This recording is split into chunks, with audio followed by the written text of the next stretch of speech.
La Iglesia de Restauración lo invita a compartir un tiempo con la Palabra de Dios, de la mano del pastor Walter Escalante. Dios es bueno. ¿Sabía usted que Dios es bueno? Dios le bendiga. Dios es bueno. De su mano se mueve con nosotros. Me recuerda esto cada vez, situaciones, o cosas que antes escribía, que siempre dije y las sigo pensando y diciendo, que me tendría que fijar, pero me parece que mi estado de WhatsApp desde siempre sigue diciendo lo mismo. Dios sigue siendo fiel y yo sigo sin entenderlo. La mano de Dios se mueve y Él nos bendice por su misericordia, por su fidelidad, no porque hagamos hecho algo especial, no porque seamos algo especial, no porque lo merezcamos, sino porque Dios es fiel. Y por su fidelidad Él nos envuelve, por su fidelidad Él nos sostiene, nos prospera, nos levanta, porque Él lo dijo, porque Él en primer lugar respalda, respeta su palabra. Si Dios lo dijo, Dios lo hace. Si Dios lo dijo, Dios lo hace. Pero eso también, lo que Dios le prometió, Dios lo hace. Lo que Dios dijo que iba a hacer en su vida, Dios lo hace. La promesa que Él dijo que iba a traer a su casa, Dios lo hace. No solamente que Él sigue siendo fiel, Dios lo hace. Dios desea bendecir a su pueblo. Dios desea bendecir a sus hijos. Dios tiene un plan y un propósito, y ese plan y ese propósito se van a cumplir. Lo único que Dios a veces espera de nosotros es esto, que lo adoremos. Sabe que a mí me gusta mucho la historia. A veces pienso que tendría que haber sido profesor de historia. Después digo, no, mejor soy más feliz siendo pastor, porque realmente soy muy feliz haciendo lo que hago. Pero le digo esto porque estaba en estos días mirando un poco, investigando, chusmeando nada más, porque de chusma, sobre uno de los reyes de Francia. A través de un tráiler, de una serie que vi, un montón de cosas me empezaron a llamar la atención, entonces empecé a investigar. Yo me gustan las películas y las series históricas, entonces me spoileo a mí mismo. Cuando veo alguna situación, alguna escena, voy inmediatamente a ver algo de la historia y ya sé lo que va a pasar, o si me spoileo yo mismo con esas cosas. Y me puse a investigar un poquito sobre la vida de Luis XIV. El anteúltimo rey de Francia antes de la Revolución, el que edificó, hizo construir el Palacio de Versalles, que es la obra arquitectónica en Europa más grande que existe, que para que usted tenga una idea aproximadamente tiene 1.200 habitaciones. Imagínense lo que es una cosa de loco, tremendo, que tuvo sus conflictos y un montón de eso provocó la revolución, se gastó mucha plata, murió mucha gente en la construcción, tiene toda la parte negativa, pero hoy, 400, casi 500 años después, hoy se convirtió en uno de los monumentos más importantes, más valiosos, e incluso el gobierno de Francia buena guita recibe porque es un museo histórico. Y una característica me llamó la atención de este hombre, y haciendo una comparación con el Señor, guardando las distancias, por supuesto, totalmente, que nunca se puede comparar a un hombre con Dios, pero me llamó mucho la atención una característica de este hombre. Cuenta la historia que era un hombre muy ambicioso, y que era un hombre cuando quería, muy generoso. Que era un hombre que gustaba, a él se sentía bien, disfrutaba de dar a su corte. Al pueblo no. En la época de los reyes era había mucha diferencia, ¿no? Mientras el pueblo se moría de hambre, en la corte estaban todos enriquecidos y vivían de fiesta en fiesta. Entonces, él le gustaba, permítame usar esta palabra, bendecir a sus cortesanos, a todos aquellos que vivían en el palacio. Llegaron a vivir en el Palacio de Versalles 20.000 personas. Mire si era grande. 20.000 personas ahí adentro. A veces usted tiene 2 o 3 hijos, no se los aguanta. Imagínense, 20.000 personas viviendo en un palacio, en un castillo, todos juntos, con sus amantes y sus esposas y todo. O sea, era bien para Pepe la situación, ¿no?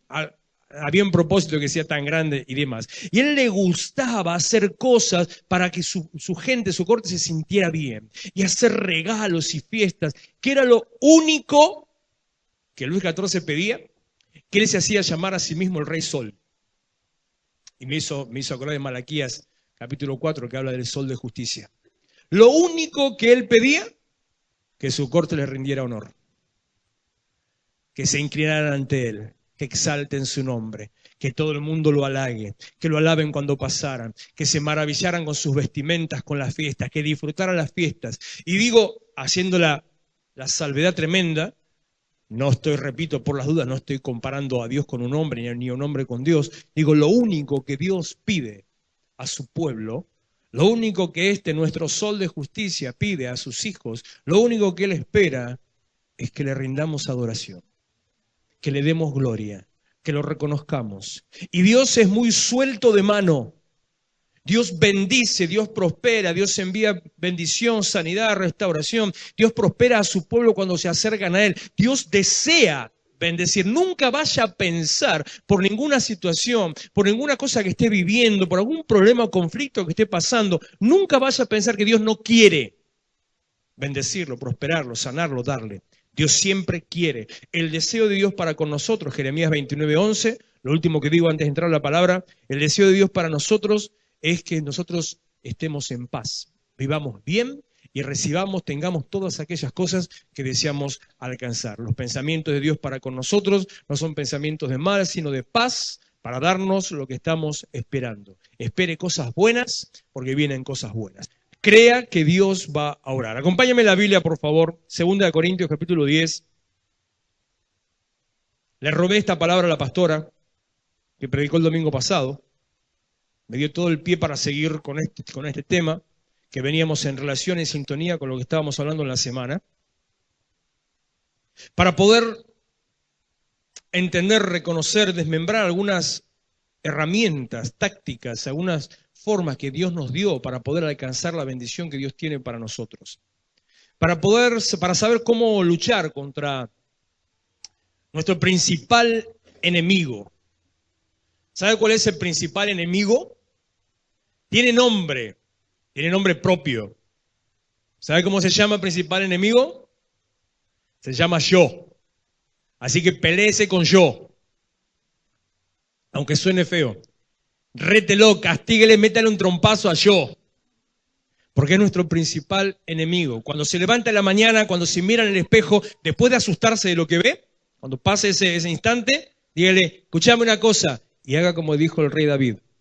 Bendice, alma mía, al Señor. Como dijo él en el mismo texto más abajo, ¿por qué te preocupas? ¿Por qué te abates, alma mía? ¿Por qué te agitas dentro mío? Alaba a Dios. Dígaselo a ese mismo, y si el del espejo no le contesta, todo bien. Si el del espejo le contesta, tenemos un problema. Pero eso será para, no sé, lo mandamos psicólogo, no hay inconveniente.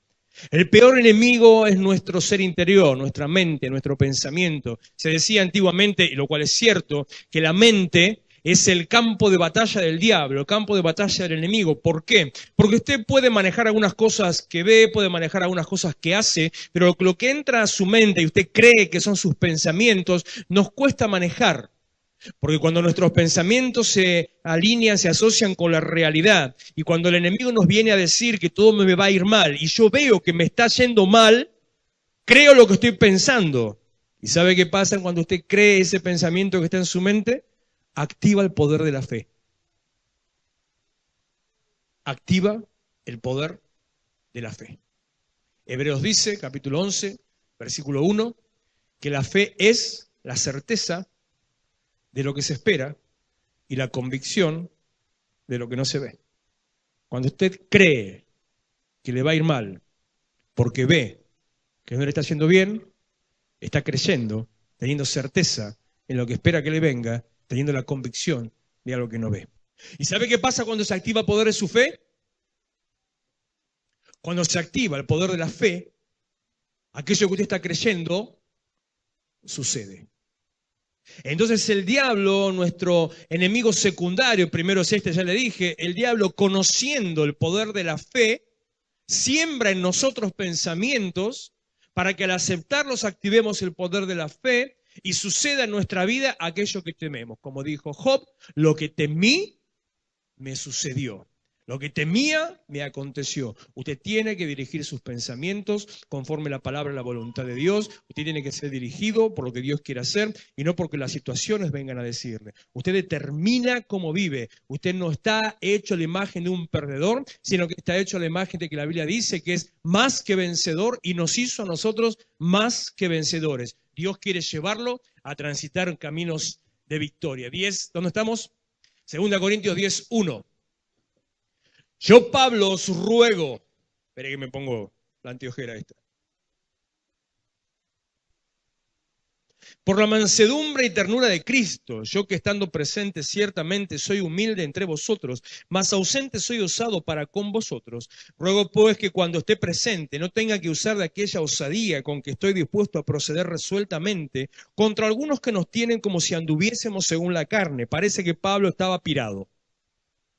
Alguna situación pasó, lo estaban acusando, lo estaban criticando, estaban diciendo cosas respecto de él y encima le decían, lo acusaban de que él se movía, él andaba según la carne. ¿Qué quiere decir andar según la carne? Cuando usted reacciona por sus propios pensamientos, por sus propios métodos, cuando usted se deja llevar por la bronca, por la crisis, por la angustia, por la necesidad, cuando usted no piensa lo que Dios espera, sino piensa solamente lo que su corazón le dice y toma decisiones arrebatadas. ¿Toma usted decisiones arrebatadas alguna vez en su vida? Eso es andar según la carne. Dice usted cosas, ya no hablo de decisiones, ahora escuche esto. Dice usted cosas de las cuales después dice, ¿para qué las dijo? Eso se llama andar en la carne. ¿Hay situaciones en la vida donde usted hubiera dicho, trágame tierra, ¿para qué abrir la boca? Eso se llama andar en la carne. De eso mismo lo estaban acusando a Pablo. ¿Por qué? Porque Pablo cuando había cosas... Yo le cuento, la iglesia de Corinto era una iglesia que mamita. Ese era otro PPP. Hacían cualquier cosa sucedía en ese lugar. Tenían encima una particularidad. Era una iglesia donde la presencia de Dios se manifestaba. Era una iglesia que abundaba en dones. Entonces algunos creían que porque Dios se manifestaba y abundaba en dones, eso les daba el derecho de hacer lo que quisieran. Y por lo tanto, la iglesia hacía lo que se le daba la gana. Pablo, enojado, reacciona contra ellos, empieza a mandar cartas, empieza a mandarlo a freír churros, dice algunas cosas bastante fuertes. Si usted leyera 1 y 2 de Corintios completo, va a encontrar algunas cosas de esas. Y por esas cosas que decía enojado, el pueblo de la congregación le decía, vos andás según la carne, no tenés la paz de Cristo. Pero Pablo, hombre astuto, sí lo sabe. Mire cómo empieza el versículo 1. Les ruego por la mansedumbre de Cristo. Saca a relucir que Jesús sí, es lo que ellos le decían, que Jesús es manso y que él debería ser de la misma manera. Pero sin embargo, dice, no voy a permitir que actúen de una manera inapropiada ni que me digan cosas que no soy. Versículo 3 empieza con su defensa y pone en práctica lo que vamos a hablar hoy justamente. El versículo 3. Aunque andamos en la carne, no militamos según la carne. Andar en la carne es lo que yo le estoy diciendo, tener una vida normal, una vida física. Ando en la carne, vivo en la carne, no me muevo en la carne. Él está diciendo que no se mueve en la carne, no usa las herramientas carnales. ¿Qué significa vivir en la carne? Lo que le acabo de decir. Pensamientos, decisiones arrebatadas, irse de boca, hacer cosas inapropiadas, pegarle al primero que se le cruce en el camino. Cuando usted está manejando y se le cruza uno para atrás, bajarse el auto y bendecirlo, invitarlo a la iglesia, esas cosas que uno suele hacer. Eso es militar, moverse, usar herramientas que son de la carne. Pablo dice, ando en la carne, como, me duermo, me acuesto, me canso, me levanto, vivo según la carne, no milito según la carne. Versículo 4. Porque las armas de nuestra milicia no son carnales, sino poderosas en Dios para destrucción de fortalezas. Acompáñenme a Gálatas capítulo 5, versículo 17 y 18. Y después Santiago 1:20. Mire cómo dice. El deseo de la carne es contra el espíritu y el del espíritu es contra la carne. La vida en la carne no se lleva bien con la vida en el espíritu. Usted anda en la carne, vive en la carne, pero no se mueve, no milita según la carne. La vida en la carne, la vida en el espíritu son dos caminos paralelos, van juntos. Porque usted no es marciano, creo. Lunático es más de uno, eso es seguro. Van paralelos, van juntos, pero no se unen, no se juntan. No se pueden relacionar, no hay relación entre sí. Y si hay relación entre sí, se produce una fusión nuclear, explota algo. No puede usted vivir en el espíritu y tener reacciones de la carne. No pretenda usted vivir según la carne y pretender alcanzar beneficios del espíritu. Son cosas que van en contra. El deseo de la carne es contra el espíritu, el del espíritu es contra la carne y estos se oponen entre sí para que no hagas lo que querés. Pregunto, ¿usted hace lo que quiere?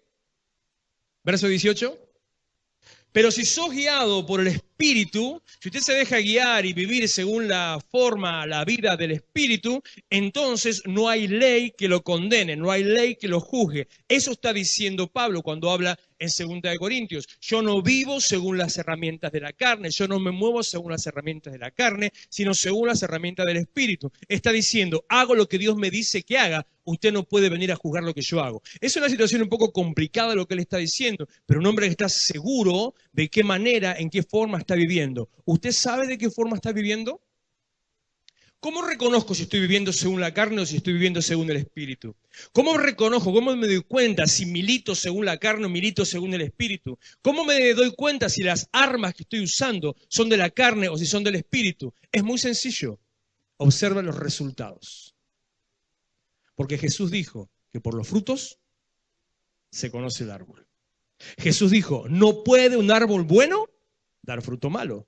No puede un árbol malo dar fruto bueno. Los resultados le van a mostrar. Si el resultado es espiritual, usted está obrando en el espíritu. Si el resultado es carnal, le provoca más problemas, le trae más conflicto, hay más discusiones, hay más confrontación, está actuando, se está moviendo según la carne. Santiago 1:20.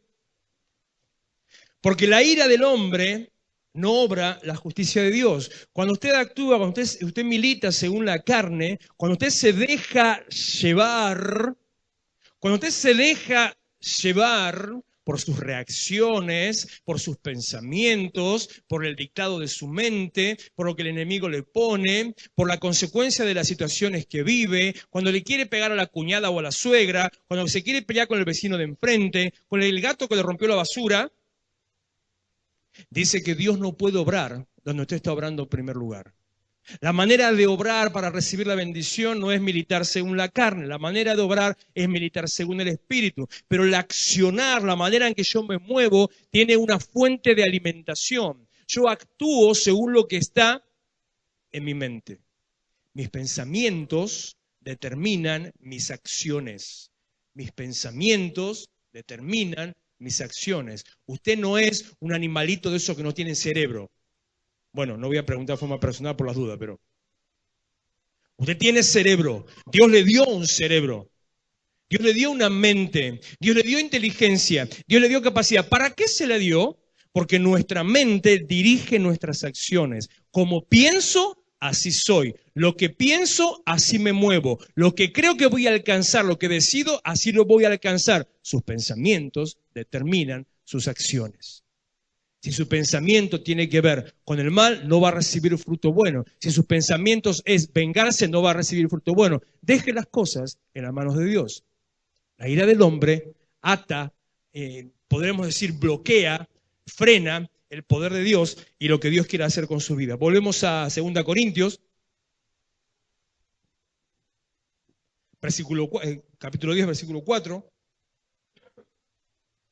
Las armas de nuestra milicia no son carnales, lo que estamos viendo, sino poderosas en Dios para la destrucción de fortalezas. Habíamos estado hablando la semana pasada, el miércoles y sábado de la semana pasada, creo, tengo los días todos mezclados, hablamos un rato sobre Gedeón, cómo él cuando estaba viviendo algunas situaciones comprometidas, complicadas, había algunos que lo estaban atacando, él y todo el pueblo lo que hizo fue encerrarse, meterse en cuevas, edificar fortalezas. Jueces capítulo 6, versículo 2 dice que cuando estaban siendo atacados, ellos, el pueblo completo, poneme ese, Jueces 6:2, el pueblo completo empezó a edificar y a vivir en cuevas, cavernas, la era que te ganó.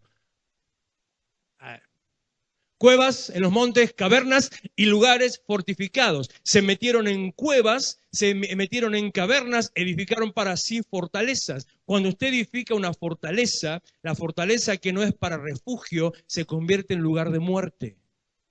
La cueva que no es para protección se convierte en una tumba. Los lugares donde el Señor puede estar librándolo de un ataque del enemigo, termina siendo, si usted lo usa para encerrarse, para aislarse, para separarse, termina siendo en su lugar de condenación. No es el lugar que Dios quiere para nosotros. 1 Samuel capítulo 22, versículo 5, el rey David, escapándose del rey que lo quería matar, O sea, tenía motivos más que suficientes, como usted puede tener motivos para aislarse, para encerrarse, para esconderse. Escapándose, él encontró un lugar donde podía estar tranquilo y pasar la noche. Y se metió ahí adentro. Y encontró refugio. Y la familia se enteró. Y la familia, que son todos familiares, toda buena onda, toda buena gente, dijeron, vamos a comernos ñoqui con David. Fueron toda la familia, los padres, los hermanos, se fueron con David adentro de la cueva. Y se enteraron los amigos, los que habían peleado con él codo a codo, mano a mano. Y empezaron los capitanes y los soldados. Les digo, ¿qué cacho de cueva? Era cueva 5 ambientes, ¿no? Terminaron adentro de la cueva 40 tipos viviendo ahí encerrados, escapándose del poderío del rey Saúl que buscaba la muerte de David. Pero aparece un profeta, mandado por Dios. Lo encara a David y le dice, no estés en esta fortaleza, lugar fuerte. David se hizo para sí esa cueva, era su fortaleza, era su lugar de refugio, era su escondite, era donde estaba seguro fuera de los ataques de Saúl. No te estés en esta fortaleza, andate a la tierra de Judá, empezá a alabar a Dios. Sobre eso hablamos la semana pasada, o creo que el miércoles pasado. No es el lugar que Dios determinó para tu vida. Si usted ya pintó la cueva, si le puso cartelitos, si le puso cueva, dulce cueva, si se hizo amigo de los alacranes, de los gusanos, de las arañitas, si ya se puso un LED y una Play 4 adentro de la cueva, salga de la cueva. No es el lugar que Dios determinó. Dios nos quiere, Dios nos preparó, Dios nos llamó para hacer luz, para brillar. Yo brillo, yo voy por la calle y brillo. Me da el sol acá y yo, así. Resplandece, pues ha venido tu luz. Dios nos llamó para que resplandezca Cristo en nuestros corazones. Y al resplandecer Cristo en nuestros corazones, dice el libro de Mateo, vaya uno a saber en qué versículo que se me fue la cabeza, así alumbre vuestra luz, la del resplandor de Cristo en mi corazón, alumbre nuestra luz delante de los hombres. Y cuando alumbra nuestra luz delante de los hombres, entonces estamos siendo de testimonio de lo que Dios hace, para que todos ellos le den gloria a Dios. Pero si usted está metido dentro de una cueva, si usted se levantó un muro de fortaleza, solamente le alumbra a los que están encerrados con usted. Parece Jonás adentro de la ballena prendiendo una velita ahí. Solamente le alumbra a los pescaditos que andan dando vuelta nada más. Los que están afuera no se enteran. Hay un pueblo, hay una gente, hay una sociedad, hay un mundo que necesita saber que necesitan a Cristo.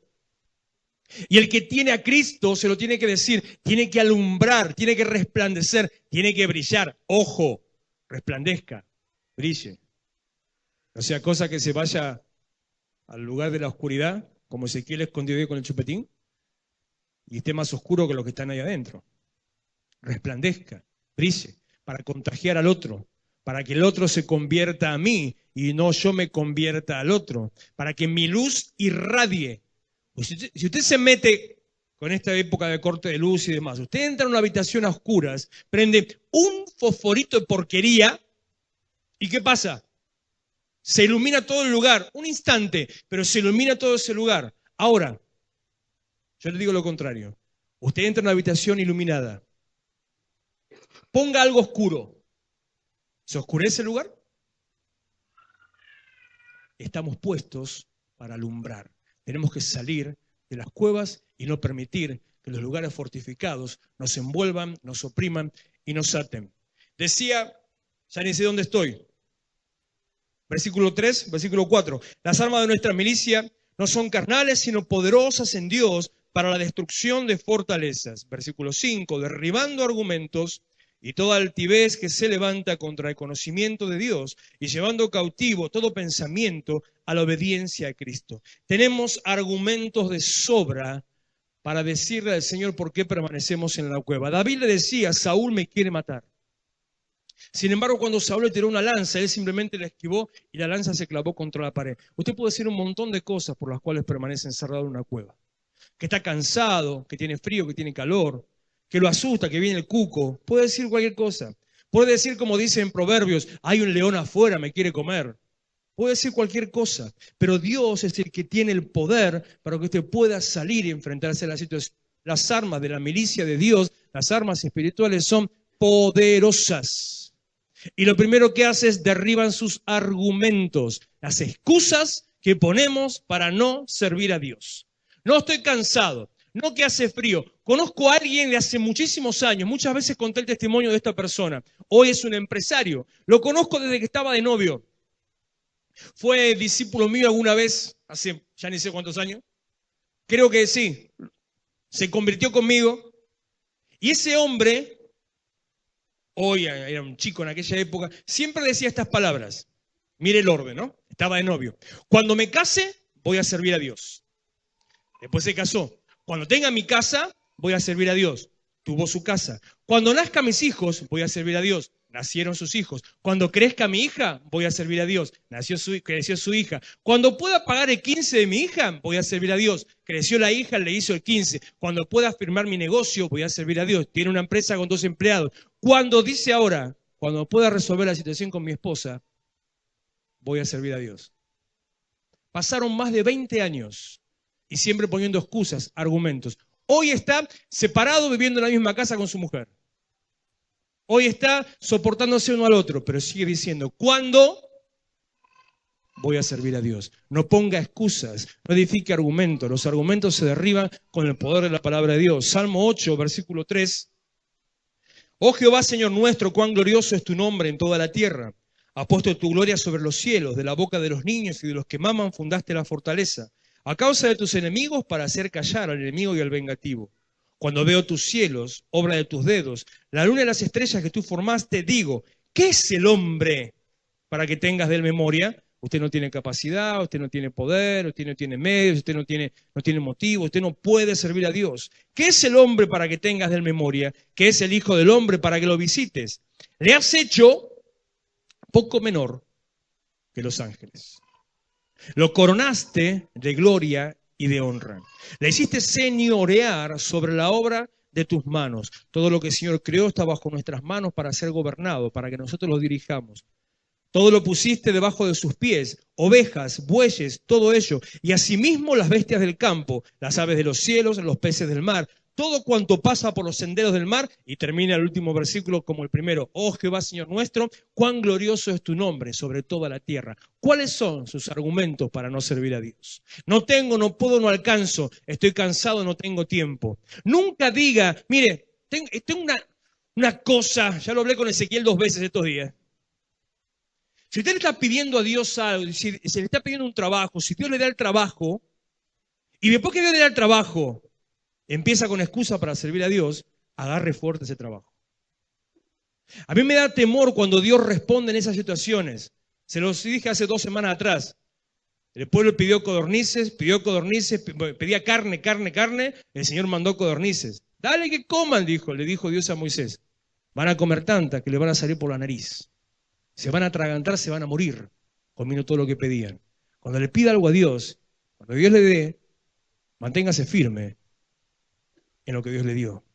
Manténgase firme en su compromiso con Dios. Manténgase firme en servir a Dios, en seguir a Dios. Manténgase firme en estar en la casa de Dios. Me acuerdo cuando cómo me había enojado con Miguel hace un par de años atrás. Señor, dame trabajo, Señor, dame trabajo, Señor, dame trabajo, Señor, dame trabajo. El Señor le dio trabajo, el tipo no vino más a la iglesia.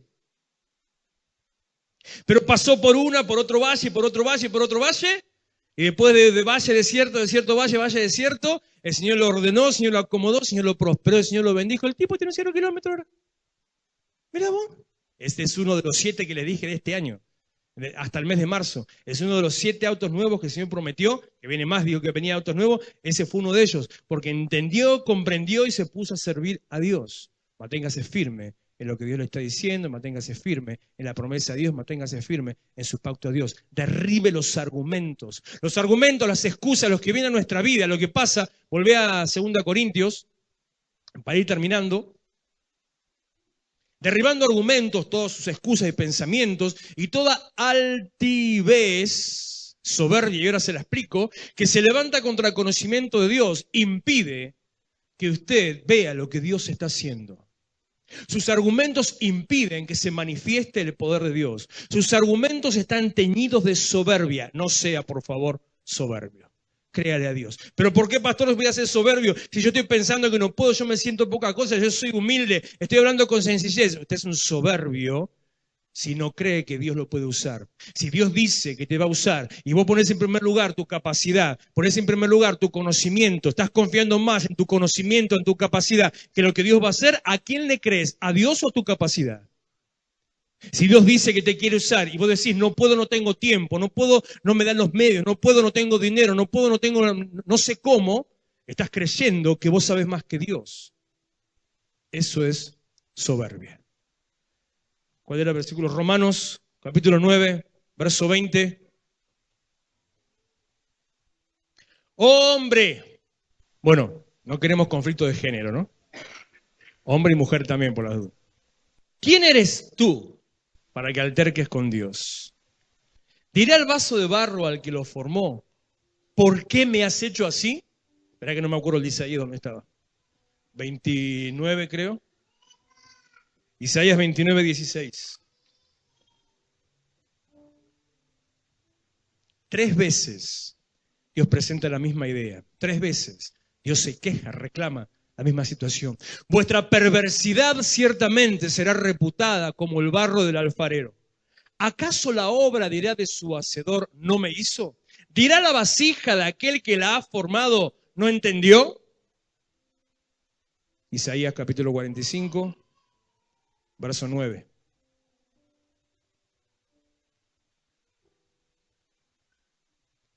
Ay del que pelea con su hacedor. El tiesto con los tiestos de la tierra, el canasto con los canastos. Yo podría decir la cucaracha con las cucarachas. El tiesto con los tiestos de la tierra. Dirá el barro al que lo moldea, ¿qué haces? O tu obra dirá, ¿no tienes manos? Ahora se lo voy a decir versión Walter. ¿Quién te crees que sos para decirle a Dios que lo que Él dijo con vos no lo puede hacer?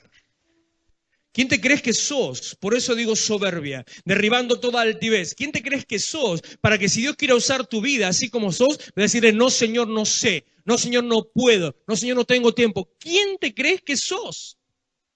Tremendos argumentos son los que desarrolló Moisés, Éxodo 4 al 14, pero no lo busquemos ahora para terminar porque es tarde. Tremendos argumentos donde Dios le dice un montón de cosas. Dios le dice todo lo que voy a hacer con tu vida. Vas a hacer milagros, metés la mano, la sacás con lepra, metés la mano, la sacás sana. Vas a hacer cosas tremendas. Y Moisés le dice, ay Señor, pero no sé hablar. ¿Sabe cómo termina el versículo 15? Éxodo 4:15, ¿sabe qué dice? Y Dios se enojó. Y aún así lo usó. Igual lo usó. Todavía tenemos esperanza. Dios se enojó y lo usó. Todavía tenemos esperanza que Dios nos use igual. Lo que tenemos que hacer es ponernos en sus manos y a su servicio. El último párrafo de 2 Corintios 10, terminamos ya con eso.